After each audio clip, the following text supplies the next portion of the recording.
सब लोगों को उनके जीवन के बारे में तो पता होगा काफ़ी कुछ तो।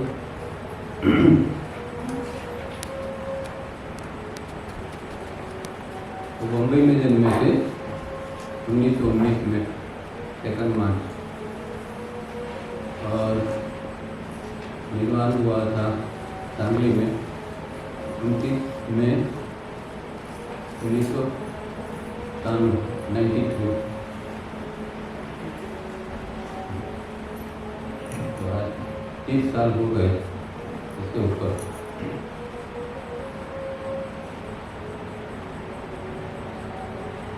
और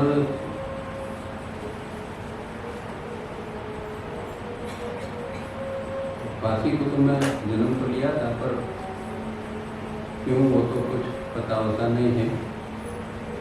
और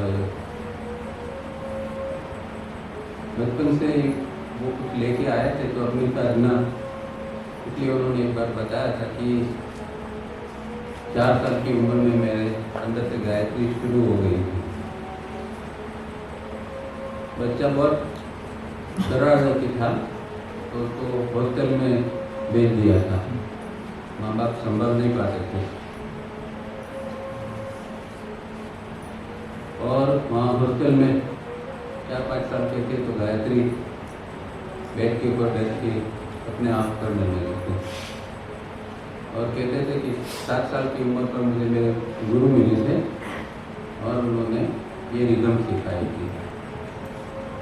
उसके बाद से उनका पूरा जीवन आध्यात्मिक ही रहा।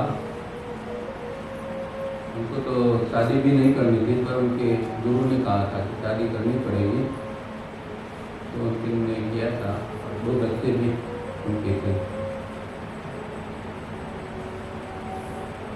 जैसे हम बात करते हैं, कोई संत जन्म लेता है तो उसका 2 कारण होता है। एक अपना खुद का कुछ चुकता करना होता है, और दूसरा उस समय जो साधक लोग तैयार होते हैं जिनको आगे मदद की ज़रूरत है, ऐसे साधकों के लिए गाइडेंस देने के लिए वो लोग आते हैं। और कांवरिया जी की अपनी तो गुरु परंपरा थी, पर उन्होंने गुरु परंपरा आगे नहीं चलाई थी, मतलब किसी को शिष्य नहीं बनाया था। वो हमेशा कहते कि सब फ्रेंड्स हैं। और 2 स्तर पर वो काम करते थे। एक था मास लेवल पर और दूसरा एक इंडिविजुअल लेवल पर। तो कुछ लोगों को उन्होंने पर्सनली प्रैक्टिस, साधना, गाइडेंस सब कुछ दिया था। बाकी शिविर करते थे, और शिविर के अंदर तो जो लोग आते थे उनको ये सब रिफाइनिंग वगैरह सिखाते थे। तो इसीलिए उन्होंने ये गुरु परंपरा खत्म कर दी थी। वे भी ये मार्ग है, ये साधना है, वही आपका गुरु है। इस टेक्निक को फॉलो करो और अपने आप में जो आपके अंदर जो गुरु पड़ा है उसको जागृत करो। बाहर के गुरु की कोई आवश्यकता नहीं है। ठीक है, टेक्निक को जानने के लिए, समझने के लिए तो कोई ज़रूरत पड़ती है, पर जिस तरह हम एक ख्याल है गुरु के बारे में, और जिस तरह गुरुडम चलता है सब जगह पर, ऐसा उनका कोई ये नहीं था।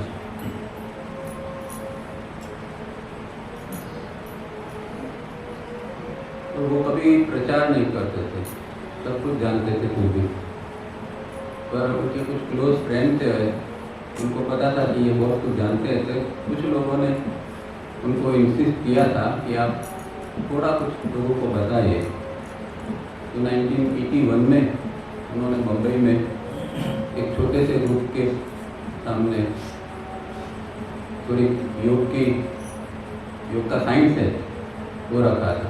और जो आज हमारे पास जो डिस्कोर्सेस है वो सब लेक्चर जो है, नोट्स है, वो मुंबई की जो उनके जो लेक्चर्स थे वही उनके ही नोट्स थे। वो खुद साइक्लो स्टाइल नोट्स बना के लोगों को देते थे। उस जमाने में जेरोक्स नहीं था, तो साइक्लो स्टाइल कॉपी लेके आते थे और उसके ऊपर फिर डिस्कशन करते थे। जो पेपर से उसको डिटेल में 1 घंटा समझा देते हैं। तो पहले किसी के घर पर चलता था, बाद में गामदेवी टेम्पल के ऊपर हर महीने में लास्ट गुरुवार को वो आते थे और वहाँ ट्रिक रिफाइनिंग भी सिखाते थे, बेस भी सिखाते थे। 1988 में उन्होंने ये म्यूज़िक तैयार किया। उनके दिमाग में तो कब से ख्याल था, पर कोई इसका कंपोज कर सके ऐसा नहीं मिला। पर 1988 में लुइस बैंक, जो बहुत बड़ा कंपोजिटर है, उसके सामने उनके पास वो लोग गए थे और वो तैयार हुआ कि मुझे मैं बना के दूँगा। तो तीनों रिदम का जो म्यूज़िक है वो लुइस बैंक के पास उन्होंने बनाया था। फिर 88 से उन्होंने गुजरात में आना शुरू किया और 1 दिन की 2 दिन की शिविर लेते थे। इसमें नृत्य रिफाइनिंग वगैरह खास सिखाते थे। और 88 में उन्होंने ये योग सूत्र जो है आज हमारे पास, उनका वो 88 में पब्लिश किया था। Purpose of birth and death के 3 भाग उन्होंने बहुत साल पहले करीब 60s में लिख दिए थे, जिसको आज हम इनर डिसिप्लिन कहते हैं। पार्ट 1 और 2 वो 60s में उन्होंने लिखे थे और पार्ट 3 जो है उसको purpose of birth and death नाम दिया था। वैसे तो ये purpose of birth and death के 3 वॉल्यूम उस समय से पढ़े जाते थे। इनर डिसिप्लिन नाम तो बहुत बाद में हम लोगों ने दिया था। और जो फंडामेंटल चीज़ है वो सारी चीज़ें उन्होंने ये इनर डिसिप्लिन पार्ट 1 और पार्ट 2 में दी है, जो प्रैक्टिस वगैरह है। इसके अलावा भी छोटी छोटी टेक्निक उन्होंने डिस्कोर्सेस में, क्योंकि समय जो ग्रुप आता था उनको भी काफ़ी छोटी छोटी टेक्निक सिखाते थे। तो 88 से फिर थोड़ा सिस्टमेटिकली आगे चलने लगा।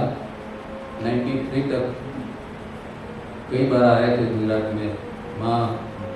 माधवपुर में 5 बार आए थे। एक बार हमने बड़ौदा बुलाया था, एक बार कायावरण बुलाया था और राजकोट 2 बार आए थे, राजकोट जामनगर वगैरह।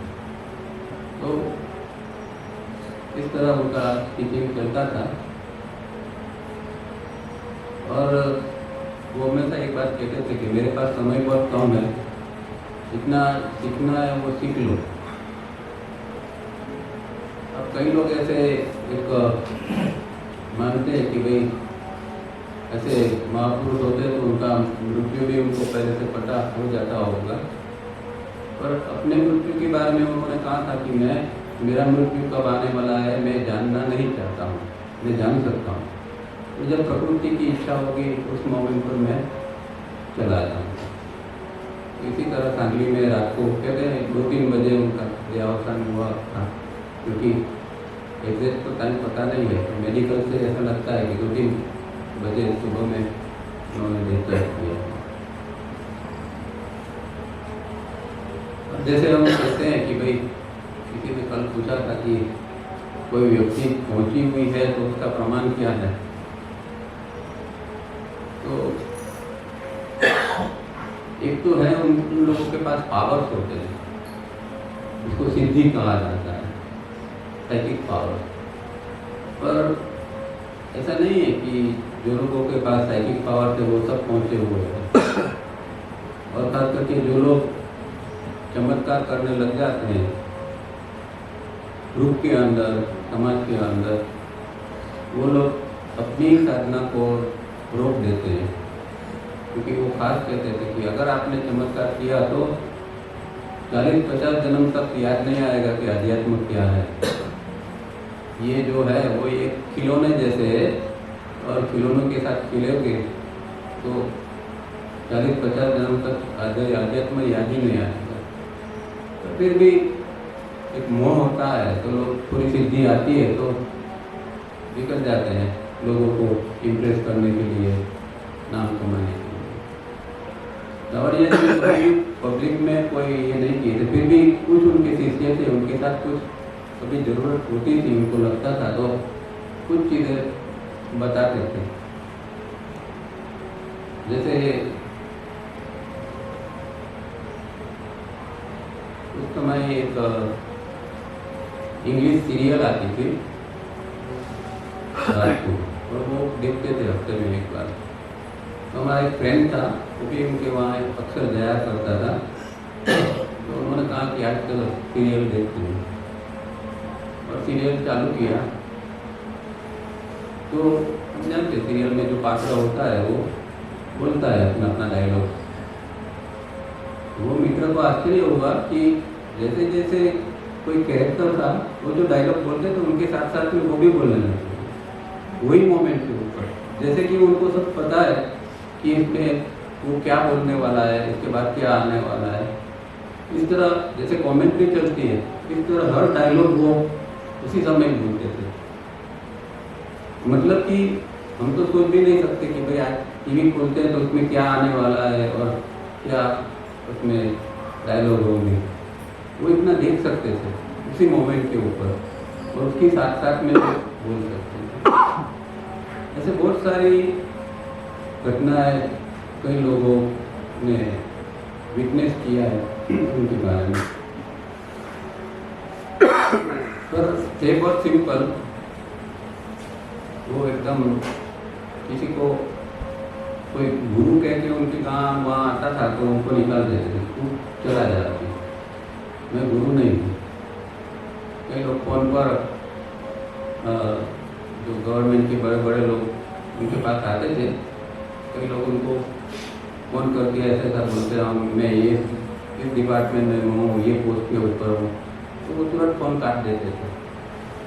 उसको रियलाइज़ होता था कि कहीं ये गलत जगह पर काट देते थे। फिर जब वो नम्र बनता था तब उसको आने देते थे। तो गुरु के पास जाते तो हमारा अहंकार नहीं चलता, हम ये बताते हैं कि मैं भी इतना जानता हूँ, मुझे भी पता है, तो आप कुछ सीख नहीं सकते, आगे कुछ आपको मिलेगा। तो अहंकार को पहले साइड में रखना चाहिए। और जो सच्चे गुरु होते हैं वो शिष्य को पता भी नहीं होता है कि वो कब मदद कर रहे हैं, क्योंकि ये अध्यात्म मार्ग है, उसके अंदर बहुत सारी डिफिकल्टीज आती हैं।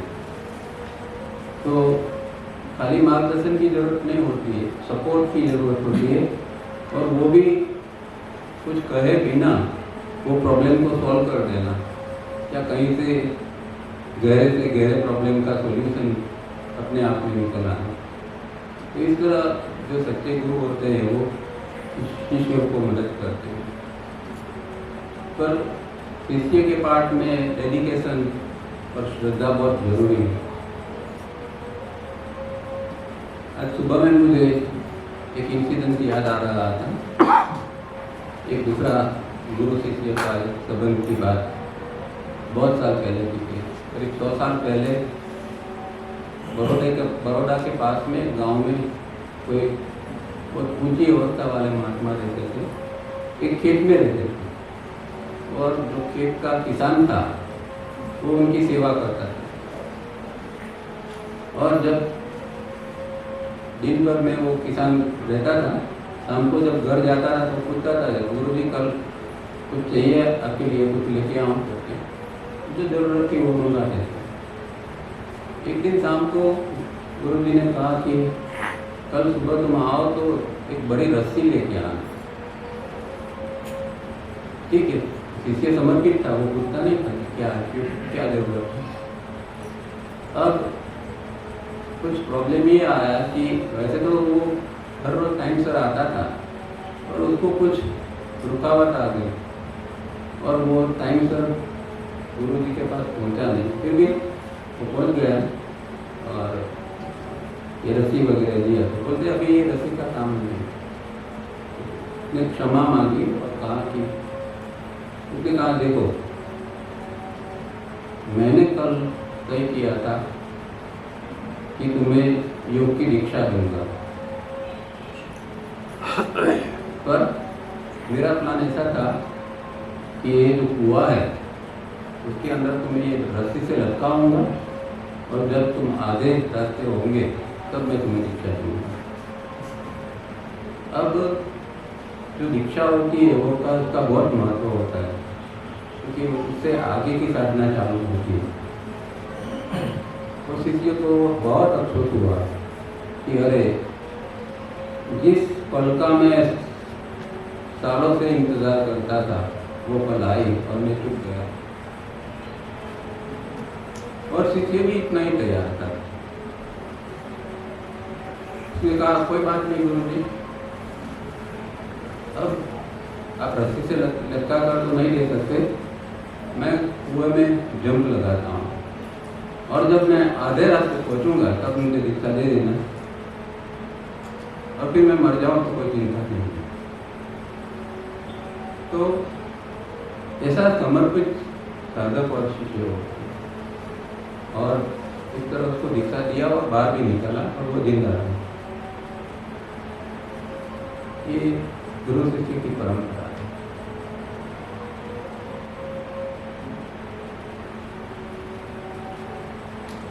तो इतना जो मुझे कुछ याद आता था, मैंने सोचा कि आज उनका निर्वाण दिन है तो शेयरिंग करेंगे। आपको कुछ पूछना है तो पूछ सकते हैं उनके बारे में। और बहुत गहराई से उन्होंने योग सूत्र लिखा है और बहुत सारी टेक्निक जानी है। तो 88 में पहली बार आने वाले थे। मैंने सोचा कि ठीक है, क्योंकि मैं तो हथियोग करता था तो मुझे बहुत इंटरेस्ट नहीं था, सोचा था मिलेंगे कभी। पर इस तरह करते करते करते 5 साल निकल गए, मैं मिल नहीं पाया। जब 93 के अंदर वो लास्ट टाइम आए, उससे 2-3 महीने पहले वहाँ एक मेरा फ्रेंड था, उसके साथ हम गिर के जंगलों में घूमने जाते थे। तो उसके घर में गया था तो उसने कहा सावरिया जी की वीडियो ऑडियो कैसेट मुझे सुनाई। अब सावरिया जी के बारे में वैसे मैं जानता था, पर उस दिन जो वो कैसेट में कुछ मैंने सुना तो एकदम अट्रैक्शन हुआ मुझे कि इस व्यक्ति को मिलना चाहिए। और पता चला कि 2 महीने में वो आ रहे थे। तो वो लास्ट टाइम आए थे क्योंकि वो 93 का एंड पर था। 94 में तो उन्होंने दे छोड़ दिया, 94 में छोड़ा था, मैंने पहले 93 कर दिया था। तो मैंने सोचा कि मुझे तो किसी हालत में जाना है और गया। और फिर दोपहर का समय में पर्सनली वो मिलते थे तो वो मैं मिलने गया। बहुत प्रेम से मेरे साथ बातें की और बहुत इंटरेस्ट बताया कि तुम्हें जो कुछ सीखना है इस तरह। और उनका एक इशारा भी था कि तुम मुझे मिलते रहना, बोलते नहीं थे, ऐसा मुझे लगा। फिर 94 जनवरी में मैं पहली बार उनको मुंबई में उनके घर पर मिलने आया। तो वो टाइम के कितने पंक्चुएट थे, वो छोटी छोटी चीज़ों से हमें सीखना मिलता।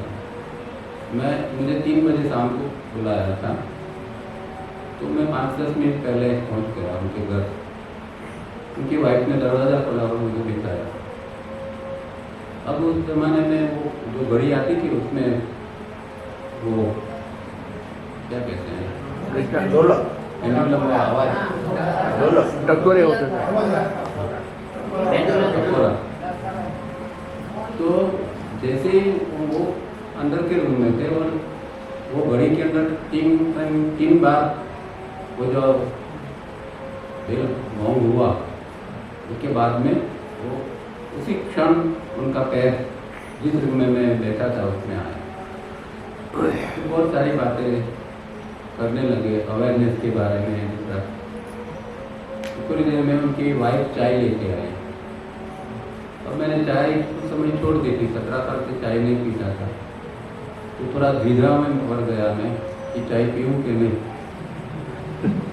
और वो क्या कहते हैं, ले मम्मा चाय ले आया थे, पी ले। वो उनकी वाइफ को मम्मा कहते हैं। तो मैंने सोचा कि चलो ये एक प्रसादी है ले लो। तब से फिर से चाय पीने लगा। और फिर तावड़िया जी के ग्रुप में चाय एक सिंबल बन गई थी, जिनमें 4-5 बार लोग चाय पीते थे, क्योंकि रात को खाना होता नहीं था, तो हम सालों तक पहले तो सिर्फ चाय पीते थे रात को। और जब उनसे मिले उसके बाद में तुरंत रात का खाना तो छोड़ दिया था, खाली चाय पीते थे। तो इस तरह उनसे मुलाकात होती रही। फिर हर महीने जाता था। फिर हमने उनको बड़ौदा भी बुलाया, कायावरण में शिविर रखी। और फिर ऐसा भी प्लान था कि वो जो सांगली गए थे लास्ट टाइम, तो उनकी इच्छा थी कि कुछ साधकों को पर्सनल में यहाँ बुलाऊँ और कुछ लास्ट टाइम उनको जो कुछ कहना था वो कहने के लिए वो, तो हम लोगों ने तैयारी की थी कि चलो सांगली जाना होता। करीब 29 को सुबह में समाचार आया कि उन्होंने रात को देश छोड़ दिया। पता नहीं वो क्या देने वाले थे, क्या समझाने वाले थे, वो तो किसी को ये नहीं है। पर बाद में जब कई लोग से सांगली गए तो एक बात पता चली कि उस समय ट्रंक कॉल बुक किए जाते थे लॉन्ग डिस्टेंस पर। तो बोला कि एक बड़ौदा का कोई नंबर है, उसको लगाने के लिए उसने 10 बजे बोला था कि मुझे उससे बात करनी है। अब उसी समय मैं दूसरे फ्रेंड के वहाँ उनकी वीडियो कैसेट देखने गया था, तो घर पर नहीं था। तो 10 बजे से 11 बजे तक वो ऑपरेटर मुझे कॉन्टेक्ट करने का प्रयत्न कर रहा था और मैं था नहीं। 11 बजे उन्होंने बंद करवा दिया कि ठीक है चलो, और उसी रात को उन्होंने देश छोड़ दिया। तो ऐसी ऐसी घटनाएं घटती है जो हम समझ नहीं सकते हैं।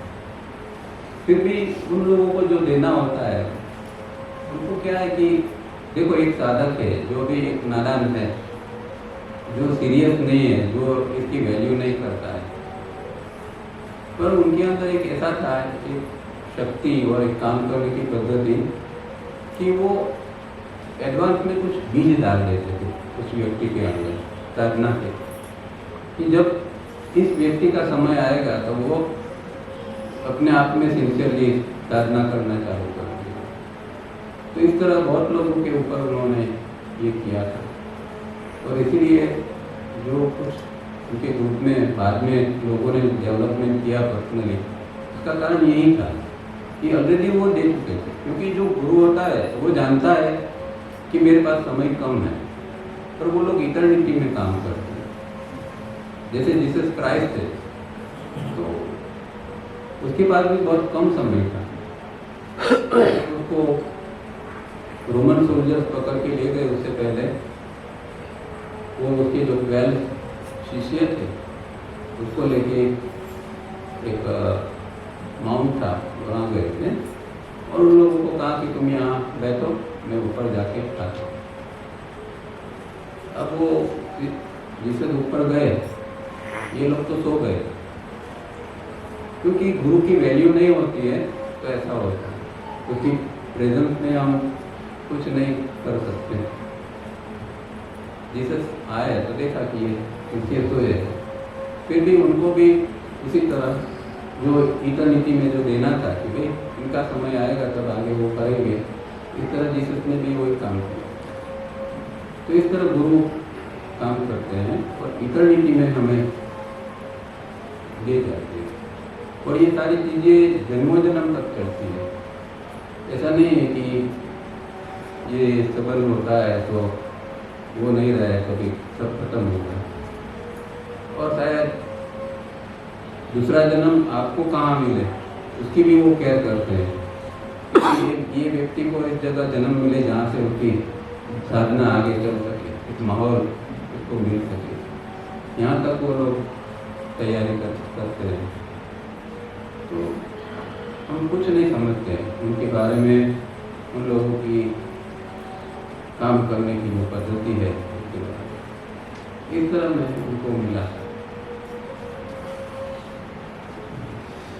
मुंबई से बाहर क्यों नहीं जाते? उनको कोई ऐसी जरूरत महसूस नहीं होती थी। मैंने कहा इस तरह वो लोग सूक्ष्म स्तर पर काम करते हैं, तो जिसको उनको कुछ भी देना है तो वो बम्बई में बैठे बैठे भी दे सकते हैं। पर एक समय आया होगा कि उनको लगा कि भाई क्रिस्टल रिफाइनिंग बहुत लोगों को मास के लिए भी देना चाहिए। कम से कम योग तो नहीं करेंगे पर शरीर स्वास्थ्य रखे के लिए भी तो लोग इसका उपयोग कर सकते हैं। लोगों का शरीर अच्छा रहेगा, मन अच्छा रहेगा, तो सोसाइटी को भी फायदा होगा, इसलिए वो नहीं जाते। पर फिर किसी को कहा था कि भाई मैं जीवन के लास्ट 6 महीने में कुछ एक्टिविटी ज़्यादा करूँगा, तो वही हुआ। वो बाद में उन्होंने 93 एन से लेके फिर 94 मई तक में बहुत बार गुजरात में आए थे और ये टीचिंग किया था। गुजरात में ही हमारे सर ये भी गुजरात वासी का इसके लिए तो और दूसरी बात ये है कि देखो ज़्यादा से ज़्यादा उनके लेक्चर से वो गुजराती में ही है। हाँ। और जो वीडियोज है वो गुजराती में ही ज़्यादा से ज़्यादा।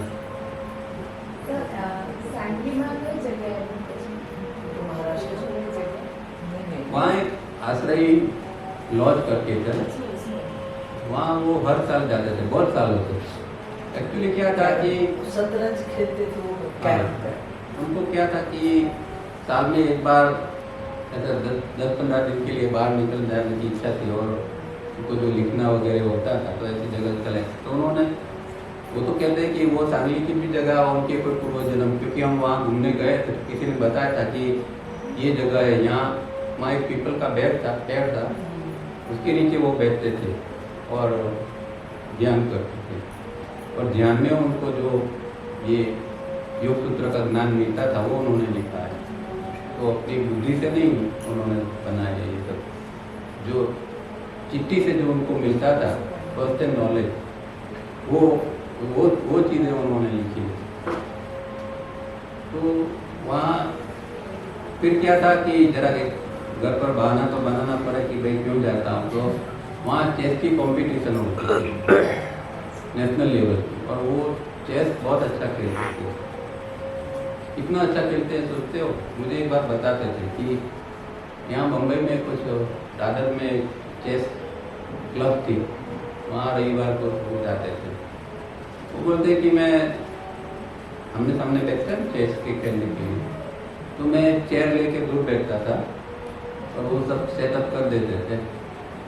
फिर मैं किताब लेके पढ़ता था और वो जो सामने वाला था वो एक चाल चलता था, फिर वो बोलता था कि मैंने ये किए। अब देखो इसका पूरा रात उसके दिमाग में होगा।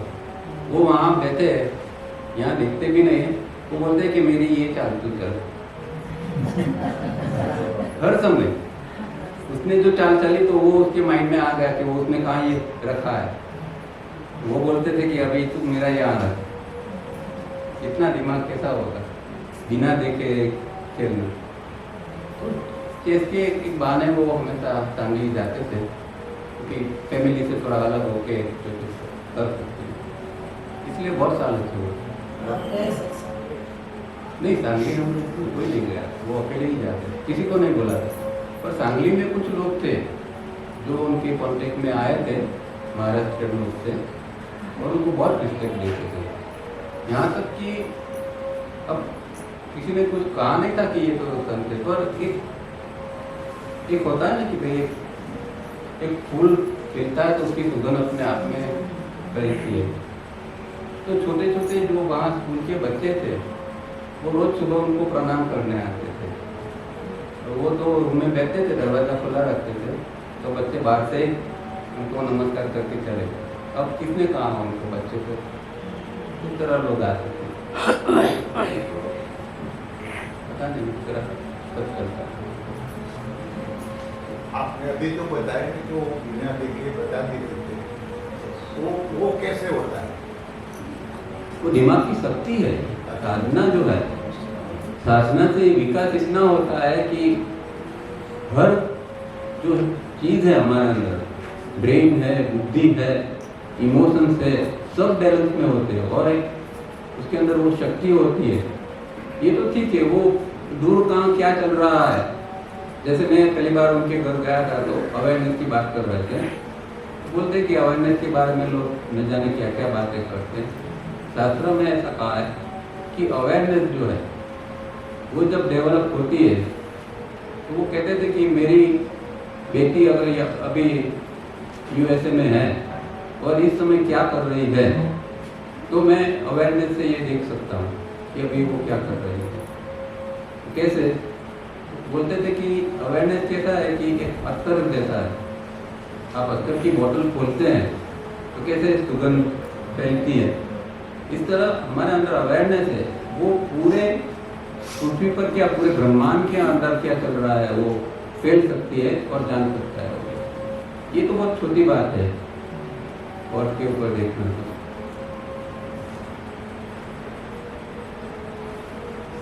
तो उनकी फैमिली की बिजनेस था, तो ये फैमिली बिजनेस के साथ वो अपना रूटीन वगैरह किस तरीके से एडजस्ट करते थे? उनका कोई फैमिली बिजनेस था ही नहीं।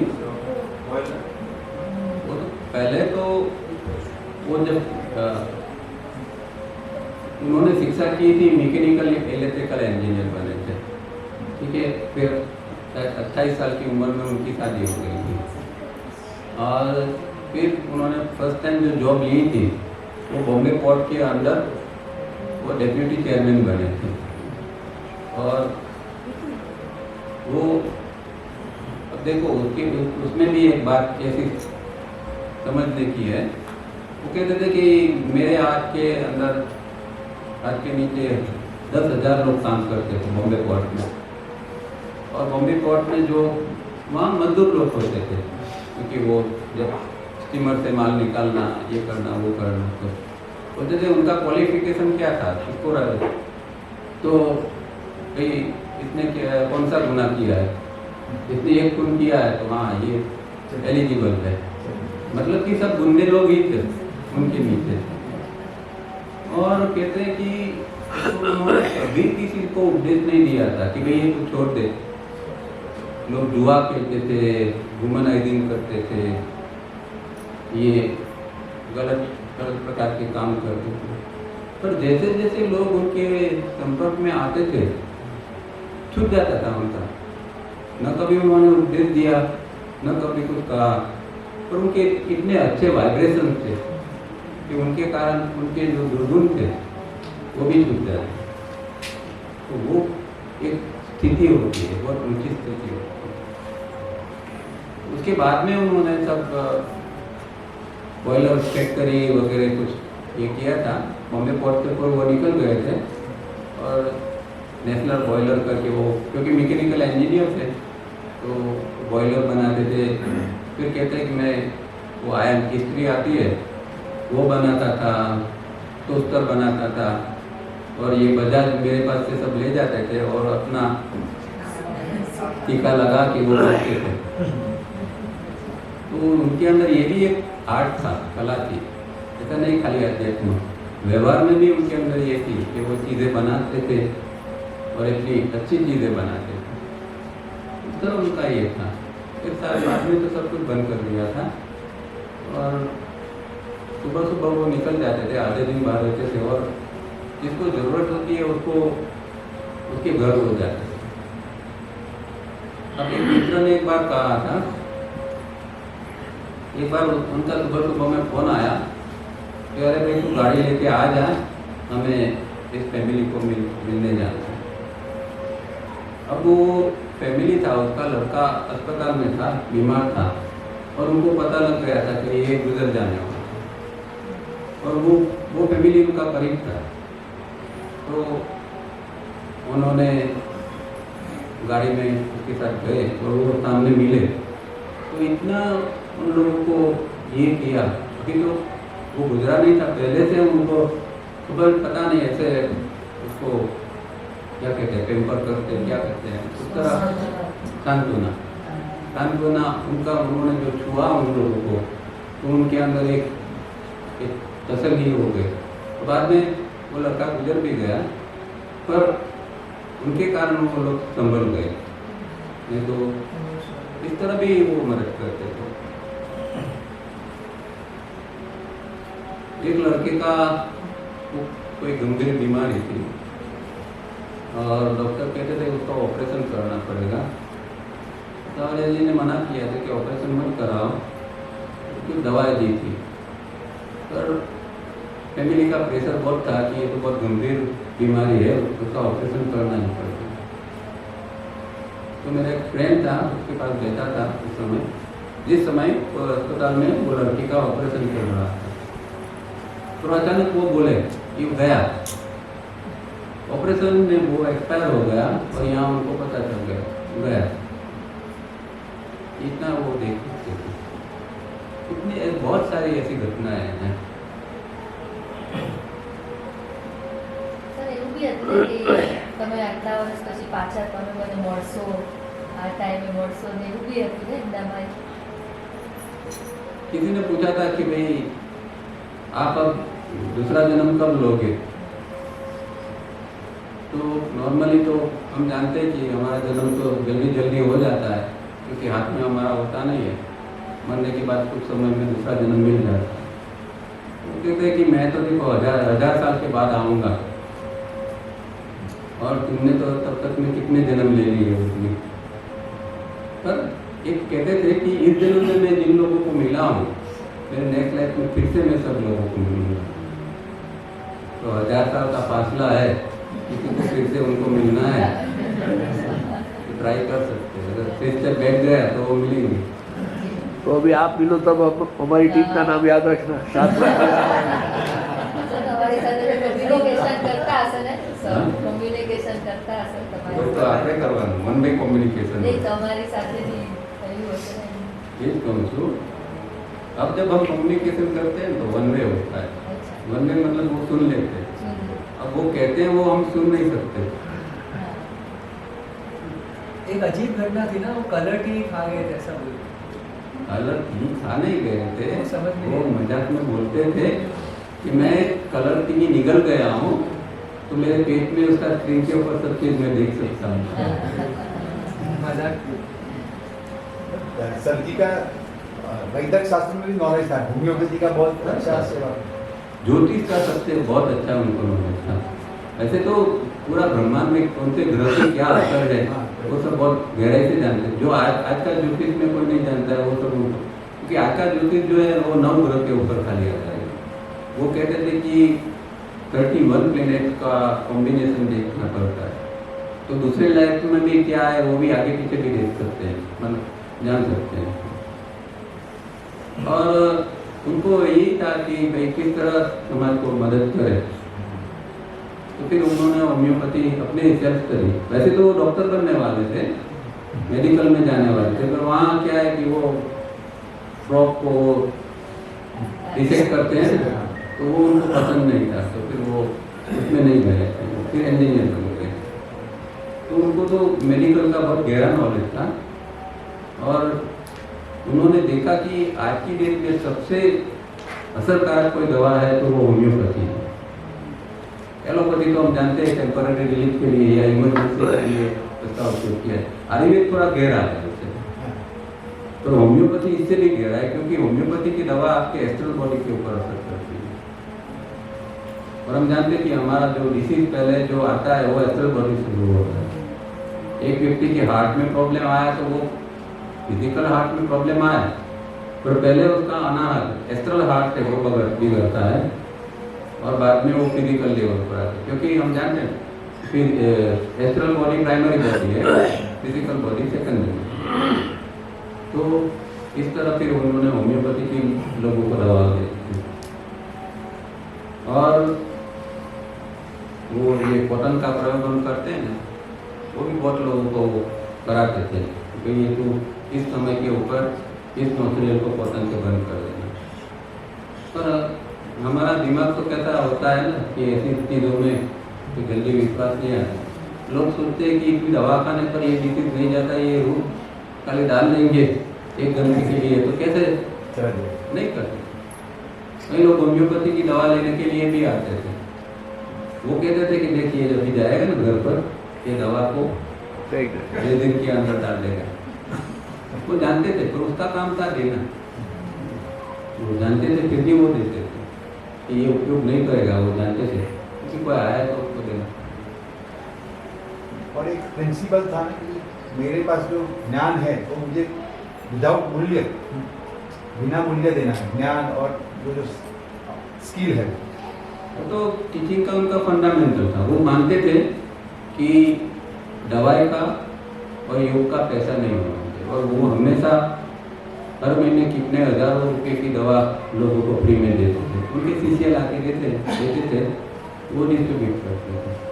तो वो हमेशा मानते थे कि अगर आपने दवा के अंदर पैसा लिया तो उसका जो पावर है नेचर का वो कम हो जाता है, फिर वो एक खाली स्थूल दवा बन जाती है।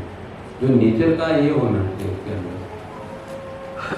वो तेल भी बनाते थे, ऑयल, और वो गायत्री मंत्र बोल के बना, हम लोगों को सिखाया था उन्होंने बेटा। उसमें भी गायत्री मंत्र का बार बार उच्चारण होता था। तो वो बोलते थे कि अगर आपने पैसा लेके उसको किसी को दिया तो वो जो गायत्री की इफेक्ट है वो नहीं रहेगी उसके अंदर।